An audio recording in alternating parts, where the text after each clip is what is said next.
महाशिवरात्रीचा पवित्र उत्सव भगवान शिव आणि माता पार्वती यांच्या दैवी मिलनाची आठवण करून देणारा मानला जातो। या दिवशी भाविक कडक उपवास करून शिवलिंगावर जलाभिषेक आणि रुद्राभिषेक करतात। उद्या 15 फेब्रुवारीला पन्हाळ्यावरील नागझरी परिसरातील हरिहरेश्वर मंदिरात महाशिवरात्रीनिमित्त दिवसभर विविध धार्मिक कार्यक्रमांचं आयोजन करण्यात आलंय। सकाळपासून महापूजा, अभिषेक, भजन, कीर्तन आणि सायंकाळी विशेष आरती असे भरगच्च कार्यक्रम असणार आहेत। महाशिवरात्री यात्रेत भाविकांनी मोठ्या संख्येनं सहभागी व्हावं असं आवाहन आयोजक सतीश शाह यांनी केलंय। आणि आज पन्हाळ्यामध्ये मी हरिहरेश्वर मंदिर, विठ्ठल मंदिर मध्ये जवळ 32 वर्ष आम्ही सेवेमध्ये आहे। तर यावेळी आम्ही जवळ भरपूर खिचडी प्रसाद वगैरे केलेला आहे। तर आजूबाजूच्या भक्तांनी त्याचा लाभ घ्यावा।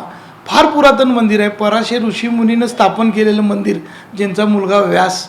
तर या मंदिरात येऊन तुम्हाला फार समाधान होईल आणि दरवर्षीप्रमाणे इथं मोठ्या प्रमाणात प्रसाद आहे, तर भक्तांनी लाभ घ्यावा।